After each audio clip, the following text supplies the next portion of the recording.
नमस्कार, मी पंजाब डक हवामान अभ्यासक मुक्काम पोस्ट गुळी धामणगाव तालुका शिल्लव जिल्हा परभणी. मी आहे माझ्या शेतामध्ये माझी 17 एकर सोयाबीन आहे आणि हे आहे जे प्लॉट 3 एकरचा.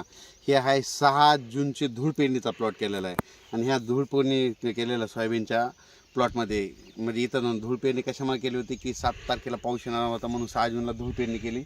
आणि सोयाबीन सरासरी धूळ पेरणी कोणी करीत नाही, पण मला पाऊस येणार माहीत होता म्हणून मी स्वतः केलेली. म्हणून हा आज या ठिकाणी प्लॉटपासून माझ्या शेतापासून अंदाज येत आहे. 17 एकर सोयाबीन आहे. तर सर्व शेतकऱ्याला सांगायचं की राज्यामध्ये आज माझे 9 जुलैपासून सर्व शेतकऱ्यांसाठी खास करून अंदाज देण्यात येत आहे. राज्यात 9 जुलैपासून जवळपास सांगायचं झालं तर जवळजवळ 26 जुलैपर्यंत राज्यात दररोज 2-2 दिवस मुक्काम करत पाऊस येणार आहे म्हणून हा अंदाज लक्षात येतो आहे.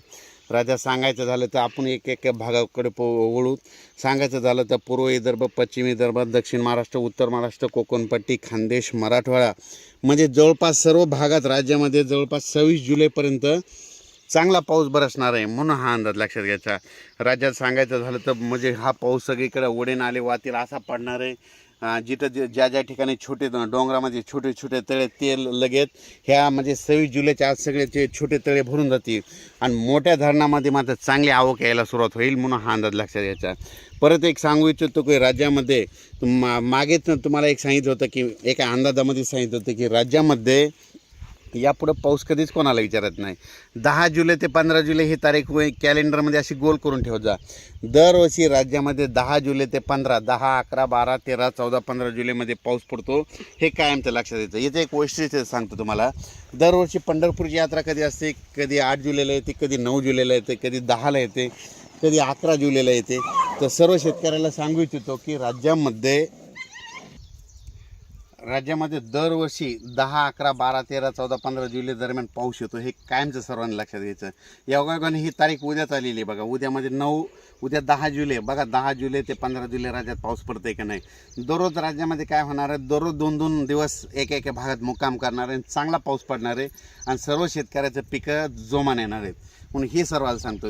राज्यात सांगायचं झालं तर सगळ्याकडचे पिकं जोरात आहेत, कोणाचंच पीक सुकणार नाही. कारण की यावर्षी तुम्हाला मी म्हटलं होतं की यावर्षी असा पाऊस एकदम असा बंद होणारच नाही, म्हणजे नॉनस्टॉप चालू राहील. 4 दिवस एखाद्या विदर्भात राहील तर 4 दिवस पुन्हा पश्चिम महाराष्ट्रात राहील, 4 दिवस मराठवाड्यात राहील, 2 दिवस उत्तर महाराष्ट्रात राहील, पण पाऊस चालू राहणार आहे म्हणून हा अंदाज लक्षात यायचा. पण आणखीन एक परत राज्यात योगायोगानं आता सांगतो की पंढरपूरची यात्रा आहे. पंढरपूरची आषाढी एकादशी आहे आणि सर्व महाराज मंडळी आणि सगळे भक्तगण आणि सगळे वारकरी संपूर्ण आता पंढरपूरकडे यात्रेकडे जायला निघालेत. तर मग तिकडे गेल्याच्या नंतर पाऊस पडेल का नाही हे देखील आज सांगणार आहे. तर राज्यात सर्वांना सांगू इच्छितो की राज्यात 14 जुलै, 14, 15, 16, 17, 18, 19, 20 जुलैपर्यंत राज्यात चांगला पाऊस पडणार आहे. दररोज एका भागात 2-2 दिवस एका भागात मुक्काम करणार आहे आणि जोराचा पाऊस पडणार आहे म्हणून हा अंदाज लक्षात घ्यायचा. ओढे नाले करणारा पाऊस राहणार आहे, काही ठिकाणी रिमझिम राहणार आहे म्हणून हा अंदाज लक्षात घ्यायचा. पण परत शेतकऱ्याला सांगू इच्छितो की राज्यामध्ये जशी वापसा भेटेल तसं तुम्ही तुमचे तण नियंत्रण करून घ्या म्हणून हे देखील तुम्हाला सांगू इच्छितो. पण राज्यामध्ये सांगायचं झालं तर आज 9 जुलैपासून तर 26 जुलैपर्यंत चांगला पाऊस पडणार आहे म्हणून हा अंदाज लक्षात घ्यायचा.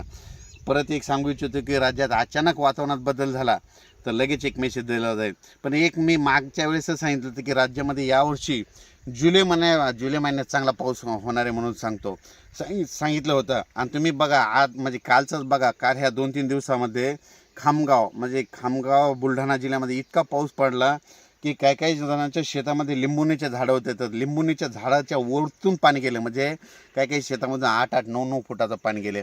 आणि परत एक सर्वांना एक सांगू इच्छितो कारण की काय झालं की पाऊस पडल्याच्या नंतर राज्यामध्ये काय होतं की पुलाच्या फरशीवर पाणी येतं.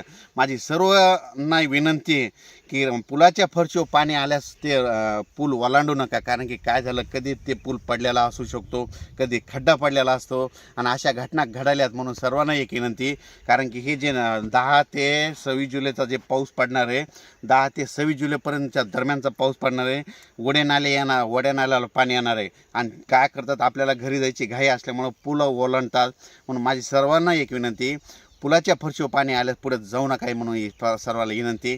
अचानक वातावरणात बदल झाला तर लगेच एक मेसेज दिला जाईल. धन्यवाद.